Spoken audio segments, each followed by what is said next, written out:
देखिए जो नारियल है उसमें बूरा भर ले या फिर काला तिल भरकर आप अपने सर से 7 बार उतारें या अपने बच्चे के सर से 7 बार उतारें। घर में जो भी बहुत ज़्यादा परेशान है या तबीयत बहुत ख़राब रहती है, उनके सर से भी आप 7 बार उबारने के बाद आप जलती हुई जो अग्नि है उसमें होलिका जहाँ जल रही है, वहाँ पे आपको डालनी है। 7 बार परिक्रमा करके भी रख सकते हैं। जब जल जाए तो राख वहाँ से आपको लेकर आनी है। प्रसाद के रूप में आप अपने सर पे धारण कर सकते हैं। अपने घर में सभी के सर में टीका लगा सकते हैं। अगर बहुत ज़्यादा परेशानी है तो वो जो राधे दोस्तों, जय माता दी। आप सभी भक्तजन कैसे हैं? कमेंट बॉक्स में जय माता दी जरूर लिखिएगा। आइए जान लेते हैं कि होली का पर्व किस दिन मनाया जाएगा, क्योंकि इस साल सभी के मन में ये शंका है कि होली का पर्व जो है हम किस दिन मनाएं, होलिका दहन किस दिन होगी। तो पूरा डाउट आपका इस वीडियो में क्लियर हो जाएगा। वीडियो को फुल वॉच कीजिएगा, हो सके तो एक लाइक कर सकते हैं। तो आइए जान लेते हैं कि होली का पर्व क्यों मनाया जाता है। हमारे हिंदू धर्म के प्रमुख त्योहारों में से एक माना जाता है, जिसे फाल्गुन मास में मनाया जाता है। शास्त्रों में इसे एकता और बुराई पर अच्छाई की जीत का प्रतीक भी माना जाता है। कहते हैं होली का पर्व जो होता है लोगों के मन में प्रेम विश्वास को बढ़ाने का काम भी करता है, और इस दिन सभी पुराने गिले शिकवे को दूर करते हुए एक दूसरे को गले लगाकर इस स्नेह भरे पर्व को मना सकते हैं। और सभी हिंदू धर्म में इस पर्व को बड़े ही धूमधाम से रंगों के साथ खेलते हैं, मिलते जुलते हैं और आपस में भाईचारा एकता का जो प्रतीक है उसे भी मनाते हैं। तो होली के दिन पहले होलिका दहन करने की भी परंपरा है, जिससे आत्मा की शुद्धि और मन की पवित्रता से भी जोड़ा जाता है। तो पंचांग की माने तो हर साल फाल्गुन मास के शुक्ल पक्ष की पूर्णिमा तिथि की शाम को होलिका दहन किया जाता है, जबकि अगले दिन रंगों की होली जो मनाई जाती है।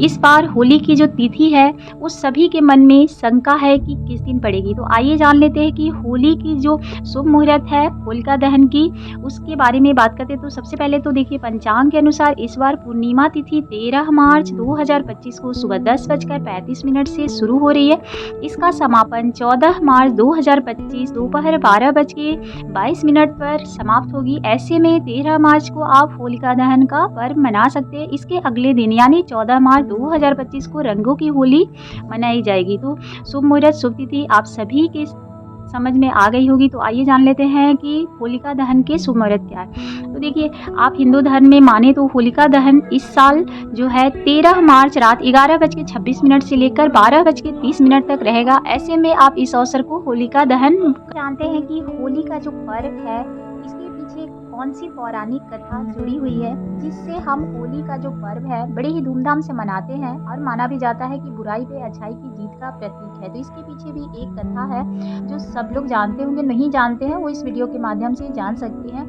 इसके पीछे यही कथा कि हिरण्यकश्यप की बहन जो थी होलिका, उसको वरदान था कि वह आग में नहीं जल सकती है, और हिरण्यकश्यप ने होली के आग में प्रहलाद को गोद में लेकर बैठने का आदेश दिया था। जो कि आपको पता होगा कि प्रहलाद जो थे वो नारायण भक्त थे, बहुत ही मतलब कभी भी उनके मुख पे आपको हमेशा भगवान के नारायण के नाम ही जपते रहते थे। तो आग में बैठने पर होलिका जल गई, लेकिन प्रहलाद बच गया। भगवान विष्णु की कृपा से प्रहलाद जो थे वो बच गए थे। तब से बुराई पर अच्छाई की जीत के रूप में होलिका दहन किया जाता है, और इसका त्यौहार अगले दिन पूरे धूमधाम रंगों के साथ खेली जाती है। ये विस्तार से समझते हैं कि होली की पीछे की जो मान्यता है वो क्या है। माना जाता है कि देखिए होली का जो पर्व है वो तो बड़े धूमधाम से मनाई ही जाती है, और मथुरा वृंदावन या अन्य पवित्र स्थलों पर भी आप देखेंगे कि पूरे ब्रज क्षेत्र में होली भक्ति और उल्लास के साथ भी मनाई जाती है। बड़े उत्सव में वृंदावन की फुलवारी होली, बरसाना की लठमार होली होती है, जो कि ये सब शामिल है। और यह उत्सव 2 दिनों तक वहाँ चलता है, जिसकी शुरुआत होलिका दहन से होती है। तो बुराई को खत्म करने का प्रतीक भी मानते हैं, और होली को कुछ जगहों पर तो धुलेड़ी के नाम से भी जानी जाती है। तो होली का पर्व अपनी अपनी सभ्यता है और अपनी अपनी संस्कृति है, जिसे बड़े ही धूमधाम से लोग मनाते हैं। 2 दिन का पर्व तो हर जगह होता है, क्योंकि होलिका दहन और अगले दिन रंगों की होली खेली जाती है। तो होली का जो पर्व है ना उत्साह और उल्लास के साथ मनाया जाता है। दहन में पूजा कैसे करनी चाहिए आइए जान लेते हैं। माना जाता है कि होलिका दहन की पूजा पूजा अगर घर में कोई भी एक भी सदस्य अगर कर लेता है, तो साल भर की जो भी घर में नेगेटिव ऊर्जा होती है या छोटी-छोटी समस्या होती है, वो भी खत्म हो जाती है और पूजा अवश्य करनी चाहिए होलिका दहन के दिन। अगले दिन होली का जो पर्व होता है मनाते हैं, अपने घर में तो अगले दिन जब मनाते हैं तो सभी जानते हैं कि अपने कुल देवता को मतलब मिष्ठान के भोग जो भी आप पुआ, पूड़ी जो भी बनाए हैं, तो आप जो जिनके घर में जैसे पूजा होती है वो तो अगले दिन होता है, लेकिन 1 दिन पहले भी पूजा करनी चाहिए। होलिका दहन की विशेष रूप से पूजा होती है। तो आइए जान लेते हैं कैसे पूजा करनी है। सबसे पहले तो आप एक थाल ले लें जिसमें पूजा की सारी सामग्री जो होती है, जिसमें 1 लोटा आपको जल रखना है, शुद्ध गंगा जल मिश्रित भी रख सकते हैं। फूल ज़रूर लें, अक्षत, रोली, कुमकुम, आप एक नारियल भी ले सकते हैं क्योंकि नारियल फिर आपको काम आएगी, काला तिल रख सकते हैं। मिष्ठान में आपके पास जो भी है वो आप लेकर जाएँ। उसके बाद आप जहाँ भी होलिका दहन हो रही है वहाँ पे आपको पूजा करनी है। अगर आप लोग अपने से बनाते होंगे तो बहुत अच्छी बात है, नहीं तो अगर आस-पास कहीं भी हो रही है तो आप सारी सामग्री लेकर वहीं चले जाएँ। थाल में सारी सामग्री को जब लेकर जाएँ तो आपको फूलों से पहले पानी को मतलब गणेश भगवान का आपको ध्यान करना है और पानी को अर्पित करने के बाद आप अक्षत, फूल, रोली, कुमकुम आप पूरे अर्पित कर दें होलिका दहन जहाँ हो रही है। उसके बाद आप मिष्ठान अगर लाए हैं वो भी चढ़ा दें, फूल भी आप ज़रूर अर्पित कर दें अग्निदेव को जहाँ पे होलिका दहन होती है। अब फिर आपको 7 बार परिक्रमा करनी है, पूरे ध्यान लगा के अपने घर में जो भी परेशानी है, कष्ट है, सभी को बोलते हुए आपको परिक्रमा करनी है और एक-एक फूल अक्षत आप चढ़ा सकते हैं। उसके बाद इतना याद रखिएगा आप कच्चा सूत से भी चारों तरफ आप लपेट सकते हैं।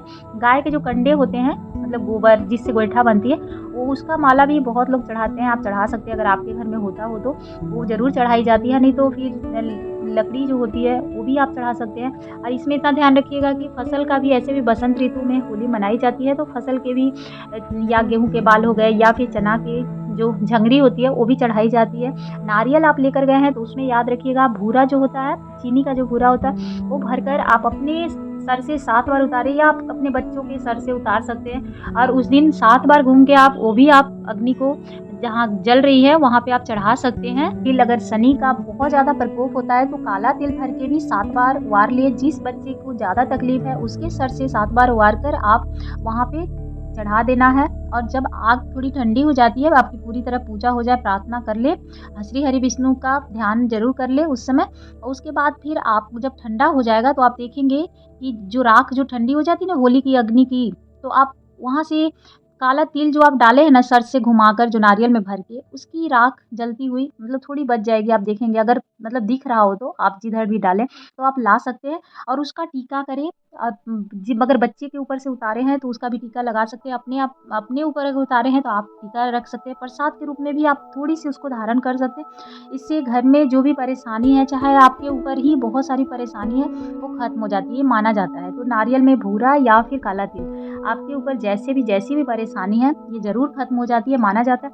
नहीं तो इस बहुत सारे छोटे-छोटे उपाय हैं जो किए जाते हैं। ये वीडियो बहुत लंबी हो जाएगी, मैं इसमें पूरा आपके साथ शेयर नहीं कर सकती। एक माना जाता है कि बुराई पे अच्छाई की जीत का प्रतीक भी माना जाता है, तो आप प्रसाद के रूप में ला सकते हैं, प्रणाम कर सकते हैं और इसी तरह होलिका दहन का पर्व मनाया जाता है। अगर आपको हमारी जानकारी अच्छी लगी हो तो एक लाइक एंड सब्सक्राइब ज़रूर कीजिएगा। धन्यवाद। जय माता दी। आप सभी के जीवन में खुशियाँ बरकरार रहें।